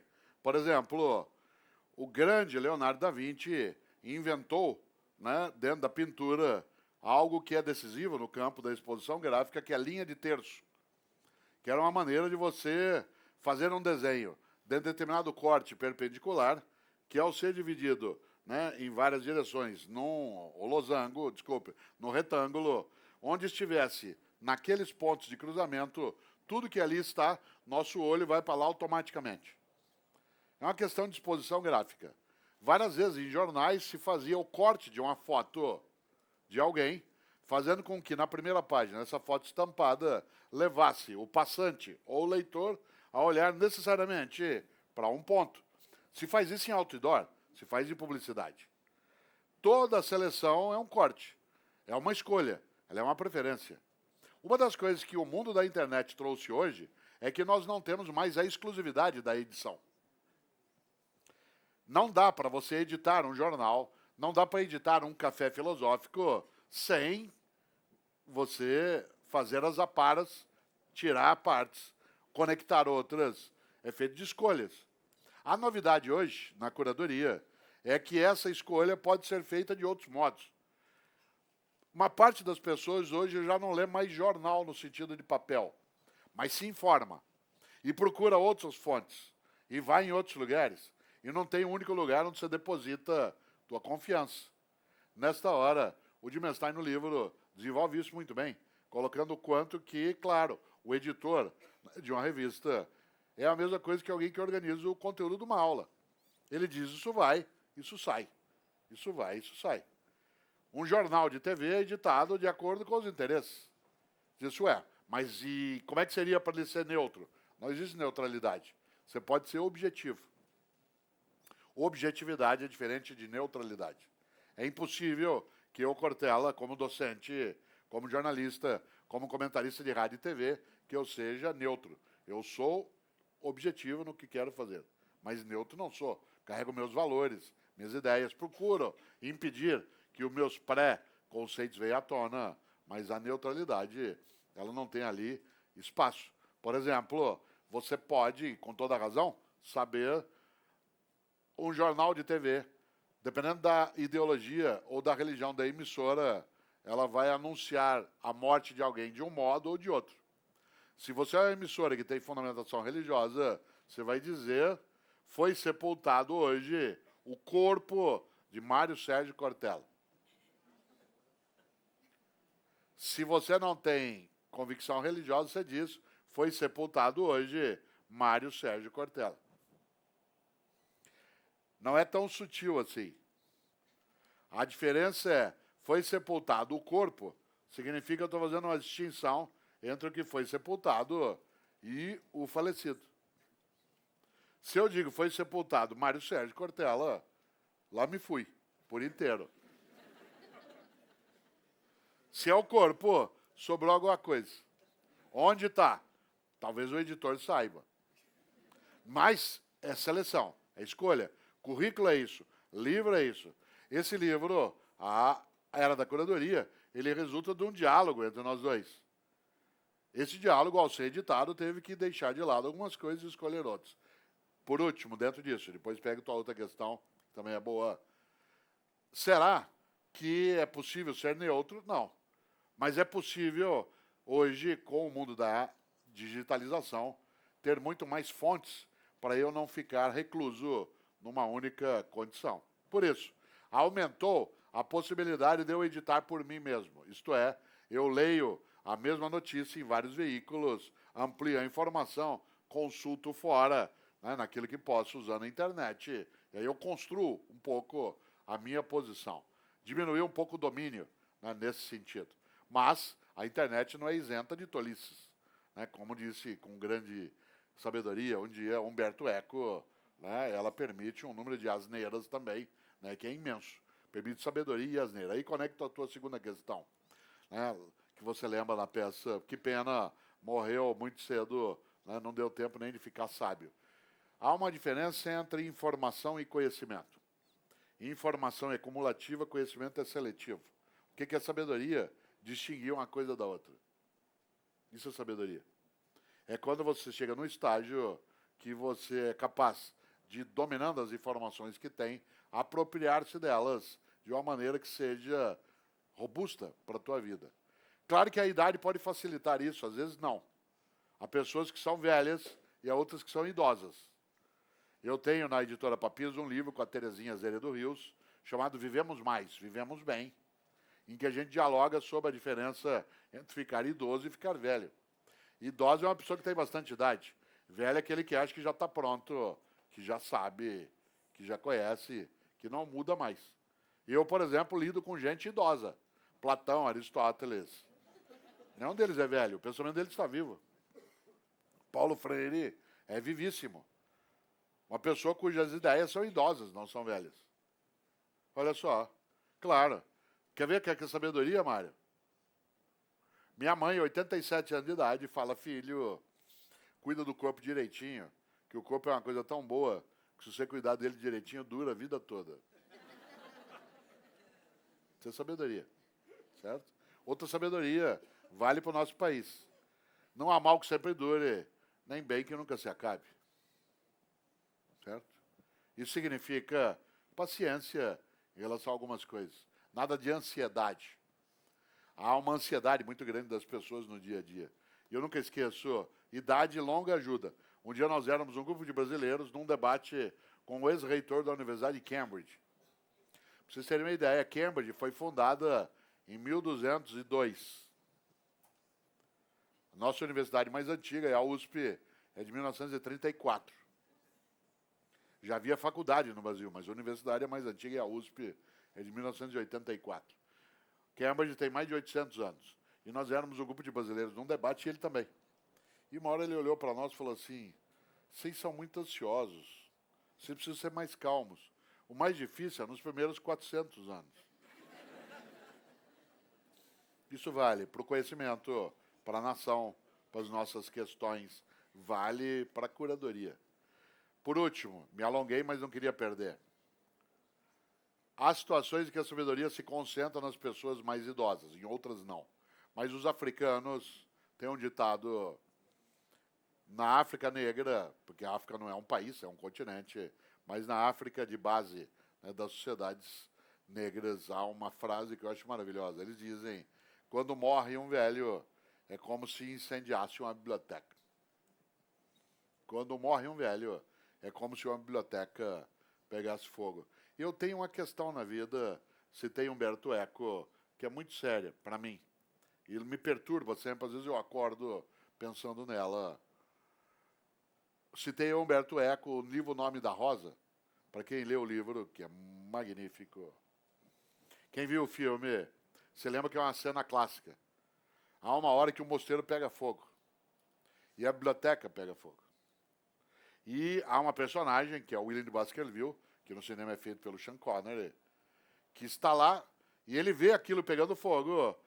Lembrando que nós estamos no século XIII, quando não havendo imprensa. Aqueles eram os originais, copiados à mão. E ele começa a juntar. E ele só consegue carregar alguns. Grande pergunta, num incêndio desse, quais livros eu salvaria? Se o que importa é saber o que importa, o que é que importa? Qual livro eu tiraria de lá? Eu ainda não tenho essa lista pronta. Há uma pergunta antiga, que é se você fosse para uma ilha deserta, ficar sozinho, qual livro você levaria? Hoje em dia eu levo o meu mobile, e aí eu tenho o mundo todo aqui. Mas há essa questão. O que é que mais me importaria? Qual livro você levaria? Eu não vou responder porque eu não tenho essa resposta final. Mas te pergunto, se você tivesse direito a levar um único livro, qual você levaria? Certo? Eu às vezes acho que eu levaria Renações de Narizinho, do Monteiro Lobato. Às vezes eu acho que eu levaria Fédon, de Platão, que fala sobre a imortalidade da alma. Às vezes eu acho que eu levaria Criação, do Gore Vidal, em que ele coloca, convivendo ao mesmo tempo num romance histórico, um embaixador da corte persa, junto com Siddhartha Gautama, né, com Confúcio, com os pensadores gregos, não sei. Às vezes eu levaria, se alguns dizem, eu levaria a Bíblia. Essa é uma outra questão, em termos de critério de seleção. Se você for classificar a Bíblia naquela lista de livros mais vendidos, onde você colocaria? Ficção, não ficção, autoajuda, esotérico, dependerá. E nessa hora, toda seleção é arbitrária. Toda escolha é arbitrária. Porque água e não leite. Porque é o que está disponível? Não. Se me perguntasse que é água ou leite, eu digo que era água. Toda a seleção é arbitrária. Né? E nesse sentido, a edição também. E aí? Dou-lhe uma. Ah, tem aí um? Olha lá. Boa noite, professor. Gostaria de saber a visão, a opinião sobre o professor que, nos dias de hoje, ele não trabalha com a parceria com os pais dos seus alunos, e onde a visão dele é a única e plena, seria a verdade sobre tudo. Um docente que, suponha-se, já formado, não entende o que é educação. Você sabe que a palavra aluno, no latim, significa aquele que está sendo nutrido, está sendo alimentado. Às vezes se traduz a palavra aluno como aquele que não tem luz. Isso não tem sentido etimológico. Do ponto de vista etimológico, a palavra aluno significa quem está em estado de nutrição, está sendo alimentado. E nenhum de nós é docente o tempo todo, nós somos alunos. Isto é, nós estamos sempre em estado de formação. Às vezes me perguntam o que eu faço, eu digo que eu sou o maior aprendiz. Assim como tem o menor aprendiz, eu sou o maior aprendiz. Um docente, um professor, que executa a sua atividade, desconsiderando o contexto, seja da família, seja da comunidade, na percepção de que só ele domina, é tolo e faz mal o trabalho. Aí diz assim, mas a família não entende de educação. Entende, o que a família às vezes não entende é de escola. Você sabe, eu sei, não se confunda educação com escolarização. Escolarização é um pedaço da educação. Educação é um processo muito mais amplo. Educação é o processo de formação de um ser humano por toda a existência. Você só há um ser humano completo. Em latim, a palavra feito por inteiro, feito por completo, em latim é perfeito. Perfeito significa feito por inteiro. Só tem um ser humano perfeito, o cadáver. Porque ele não pode mais alterar-se. Aliás, nós vimos, às vezes, no Brasil, numa das votações que tivemos no Brasil, uma deputada elogiou e fez o seu voto dando honra ao seu honesto marido, que foi preso na sequência. Isso tanto faz. Essa situação ela acontece em várias situações. Às vezes, quando alguém me elogia em excesso, eu digo, não faça isso, espero eu morrer. Porque enquanto eu estiver vivo, eu posso negar tudo isso que você está falando. Enquanto eu estiver vivo, eu posso fazer bobagem, eu posso fazer o que não devo. Por isso, o elogio por completo só deve ser feito por alguém que já esteja morto. O elogio é sempre provisório para alguém que está vivo. E nesse sentido, volto à tua questão.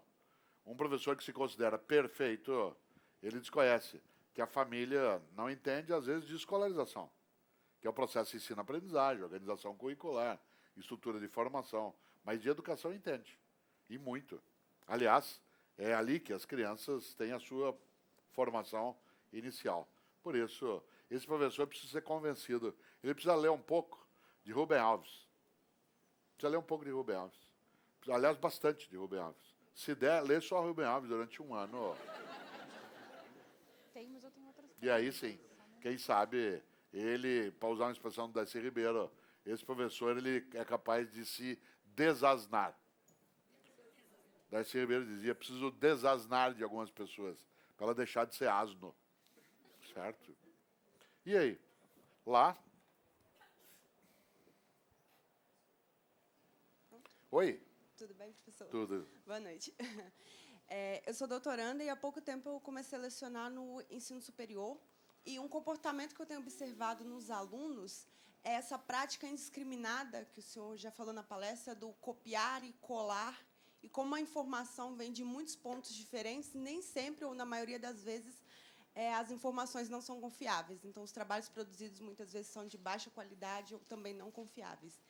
Então, eu queria que o senhor falasse para a gente, enquanto professores, qual seria o nosso papel, uma vez que não somos nós os responsáveis pela edição, no caso de como a informação está sendo trazida. Então, como a gente lida com esse tipo de situação? Grandes universidades do mundo lidam com isso de uma maneira um pouco mais prática do que nós, num ponto. O Brasil confunde, professor, até hoje, extensão do trabalho com qualidade. Por exemplo, um doutorado tem que ser algo que pare em pé. Certo? Uma tese de doutorado, ao colocar em pé, ela tem que ficar. Um trabalho de mestrado tem que ter por volta de 150 páginas. Boa parte das boas universidades do mundo nos inspiram a entender aquilo que às vezes se faz em outros países usando o inglês com o nome de paper. Alguma coisa que é mais concisa e mais substantiva. Por exemplo, uma parte de nós aqui não foi ensinada a pesquisar. Aliás, a escola nos deu um defeito. Nós aprendemos de tudo na escola, menos a estudar. Você tinha todos os conteúdos, mas não tinha nenhuma matéria que te ensinasse a estudar. Você tinha que ler, gravar, fazer seminário, mas não tinha ninguém que te ensinasse a fazer isso. Você vai fazer isso na faculdade, onde você tem metodologia de ensino, metodologia do trabalho, métodos e técnicas, etc. Ora, a ideia do trabalho conciso é aquele em que você tem a necessidade de colocar em poucas páginas. Muitos de nós, quando estávamos, por exemplo, na educação básica, ou até no ensino superior, o trabalho feito era feito como? Pegava um pedaço de um livro, um pedaço de outro, copiava, colava, anotava, punha os desenhos, e ele ficava grande e você entregava. Como você sabia que o professor não ia ler, você caprichava aqui e ali nas coisas. Se fosse homem, punha um desenho. Mulher, quando a gente era criança, punha uma fitinha, né, amarela, ou rosa, ou azul, ou verde, amarelo, essas coisas. E ficava uma relação falsa daquilo. Na universidade, é preciso um trabalho mais conciso, mas que tenha a produção do indivíduo naquilo. E a produção do indivíduo se dá pela possibilidade de, na leitura de quem vai corrigi-lo ou avaliá-lo, ter a possibilidade de capturar se aquilo tem um nível de profundidade ou se é superficialidade. Como hoje se entrega quase tudo de modo digital, em grande medida, um professor ou uma professora só não percebe a fragilidade de um argumento se ele não lê. Se ele lê, ele percebe. Por exemplo, você hoje tem muitos modos de encontrar trabalhos que são prontos. Há programas que agregam, mas você sabe que tem o outro lado. Também tem para nós, professores, programas hoje digitais que permitem que a gente saiba de onde foi tirado algo. Eu tenho programas, e outros também têm, que você coloca a frase que um aluno me entregou num trabalho e ele percorre a rede para ver de onde aquilo foi tirado. E às vezes aquilo aparece em vários lugares. Aí o aluno é mais criativo e ele trabalha com um programa que altera a ordem das frases que no algoritmo do meu programa não lê. E aí nós ficamos dias e dias lutando um com o outro. E se a gente gastasse aquele tempo para estudar, a gente ia aprender tanta coisa, mas como a gente fica tentando a patifaria, aí não funciona. Ora, é superficial, mas não é sempre superficial. A minha produção aumentou imensamente depois do mundo digital. Mas nem tudo é confiável. Eu checo em 3 ou 4 fontes. Às vezes eu mesmo cito uma frase numa das minhas colunas de rádio, ou do que eu escrevo, mas antes eu preciso ir buscar o fundamento, onde está. A única possibilidade é você ter fontes primárias que sejam confiáveis. Fontes primárias, porque a fonte secundária é sempre uma citação. E nessa hora, dá um trabalho danado. Por isso, eu quando orientava doutorado, dizia que qualquer trabalho de doutorado com mais de 150 páginas tem alguma coisa estranha. Tem aquilo que a gente chama de colóquios flácidos para acalentar bovinos, que é conversa mole para boi dormir. certo? Ou você consegue dizer aquilo de maneira concisa. A teoria da relatividade de Einstein tem 18 páginas. A obra O Príncipe, de Maquiavel, pequena. É sem imaginar. A capacidade de ser mais conciso é necessária. Nós somos ainda verborrágicos. A gente acha que a gente vai ser profundo quando é extenso. E nem sempre. E o último? Ainda tem da internet? Sim. Temos? Está o último aqui?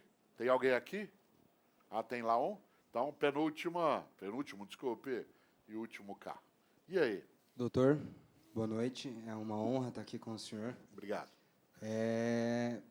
Hoje, no mundo da tecnologia e da internet das coisas, como é chamada, a internet que se vivencia, há o grande caso da educação brasileira hoje e dessa falta de atualização que a gente tem nesse ramo.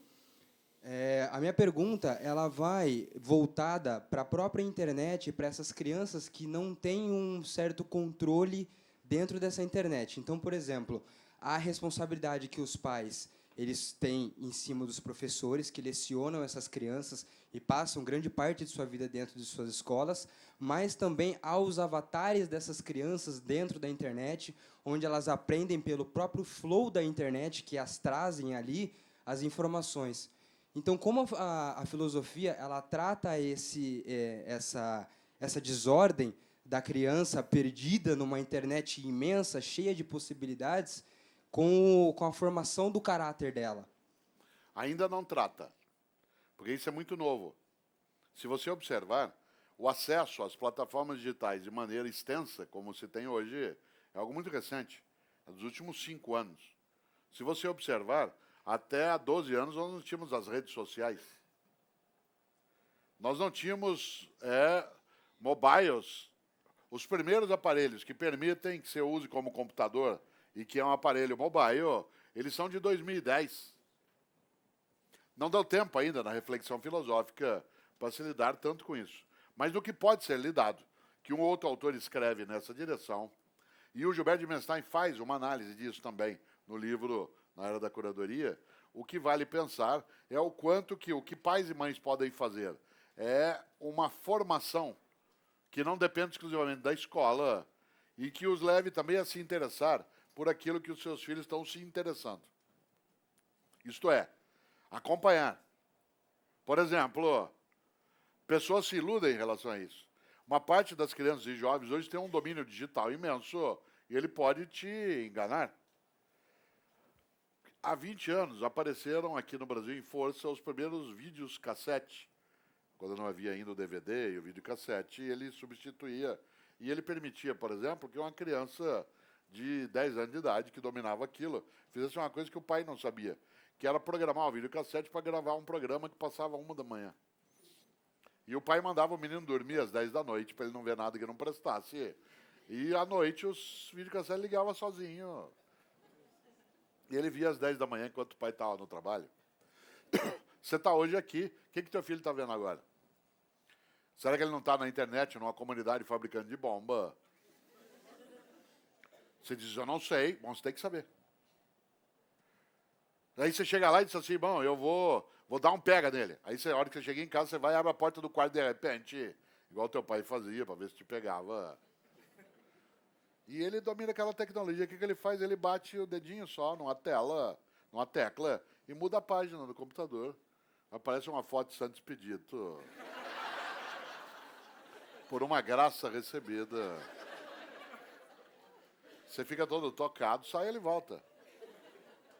Então, o que importa é saber o que importa, e se você é pai ou mãe, ou cuida de criança, você tem que também se importar com o que está importando para eles. Então, você tem que também frequentar, você tem que também olhar, você tem que dialogar. E aí eu dou uma dica que eu sempre faço, eu fiz há muitos anos e ela continua, às vezes, ajudando. Tem pais e mães que, quando chegam em casa e encontram o filho, em vez de dialogar com ele, estrutura uma auditoria. Chega em casa e fala, e aí, filho, o que você aprendeu hoje? Na hora, o jovem ou a criança, ela retrai. Isso é auditoria. Você quer chegar ao mesmo resultado de outro modo? E aí, filho, o que você pode me ensinar hoje? o resultado será igual. O que muda é o modo de aproximação. Uma coisa é, e aí, o que você aprendeu hoje? Outra coisa é, o que você pode me ensinar hoje? O que você está vendo que você pode me ensinar? O que está aí que você está olhando que me ajuda? A abordagem, ela diferencia. E aí pode ser que ele me diga o que ele está vendo, mas pode ser que ele não queira me dizer. E eu vou ter que, então, ser mais inteligente. Vou ter que usar a própria tecnologia digital para participar também do Facebook dele. Andar perto do Twitter. Diz, mas você vai criar um perfil falso? Não, vou acompanhar. Né? Para quê? Como é que eu acompanhava os meus filhos quando eles eram crianças? Pelo telefone. Só tinha um telefone, era fixo. Passava tudo por mim. Alô? Por favor, o André, que é um dos meus filhos, quem quer falar com ele? Aqui é o Chiquinho, aqui é o Mário Sérgio, pai do André. Tudo bem? Tudo. Você é amigo do André? Sou. Onde você mora? O que seu pai faz? Você ia acompanhando. Hoje, a família não quer nem que o filho leve amigos em casa, senão bagunça.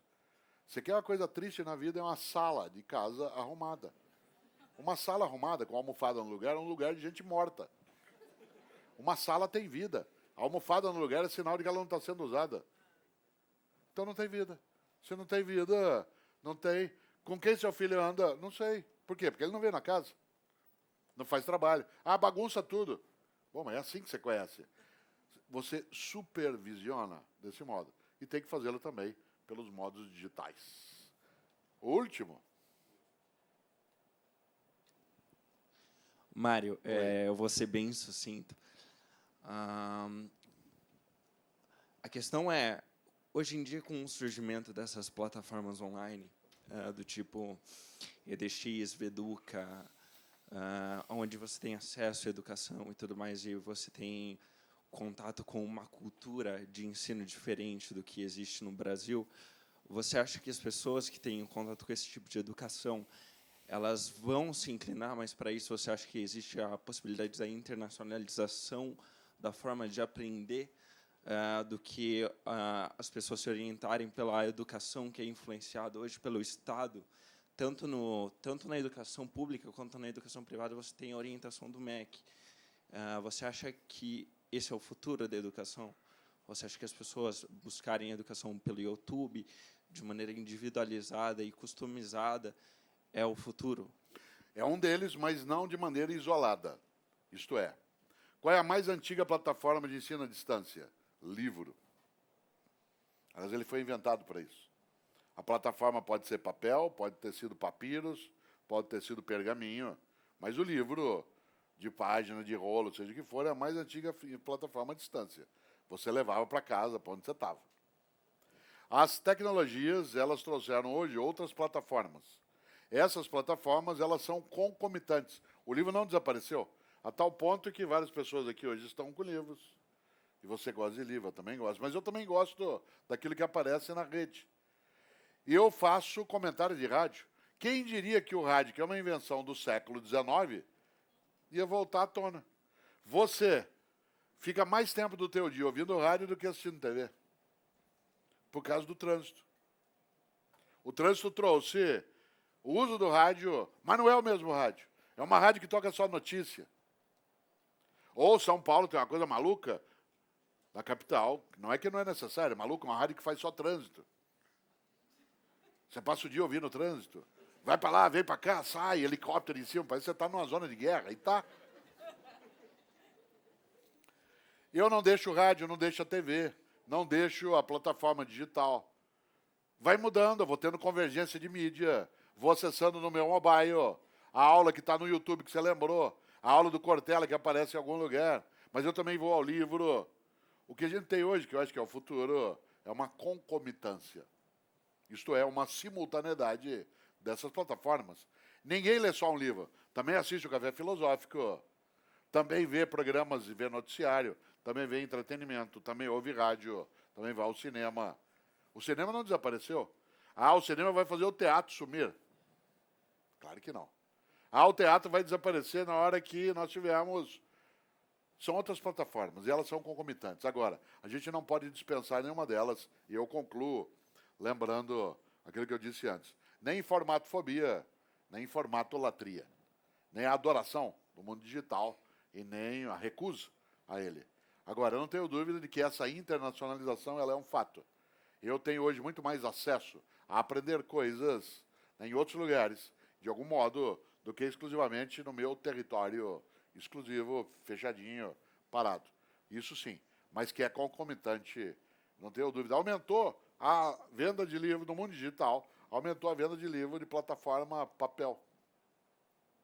Você vai às livrarias hoje, tem lugar para criança e jovem. Nós vivemos no Brasil uma coisa magnífica.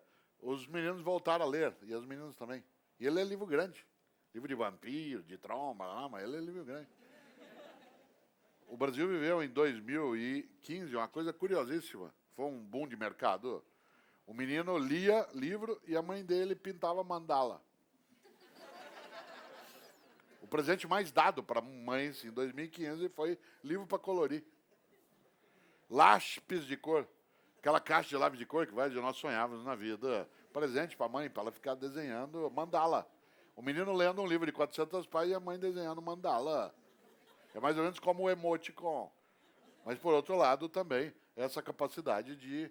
Eu assisti uma aula de física dada por um professor indiano, de eu conectar com uma explicação de alguém que não é docente no dia a dia sobre a política no Brasil.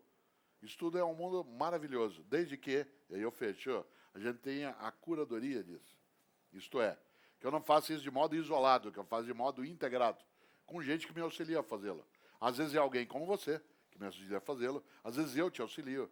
Você me auxilia fazendo a tua página na internet, tendo o seu blog, eu te auxilio escrevendo livro, e nós vamos juntando e vamos nos cuidando naquilo que é necessário. Fico feliz, agradeço imensamente tanta gente que cá está, no auditório embaixo, na galeria, gente que nos assiste, para ajudar a pensar um pouco o que a gente tem que pensar.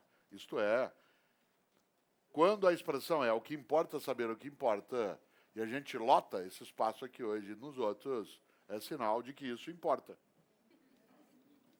E por que importa? Porque tem a ver com a tua vida. E se tem a ver com a tua vida, você vem. Senta, procura, fica sentado em algum lugar, vê pela internet. Porque te importa. E por que te importa? Porque te ajuda a não ter uma vida automática, alienada, robótica. E tanto faz. Se ele é feito no que nós estamos fazendo aqui, que é uma coisa que é antiga, mas não é velha. Uma aula expositiva. Sem PowerPoint, sem data show. De um modo antigo que não é velho. Comunicação. Usando o que há de mais avançado no conhecimento humano, que é o cérebro humano. Cada um aqui trouxe o seu. Espero que leve na hora que sair. Ele é wireless. É Bluetooth. É alimentado por açúcar, carboidrato, proteína, vinho.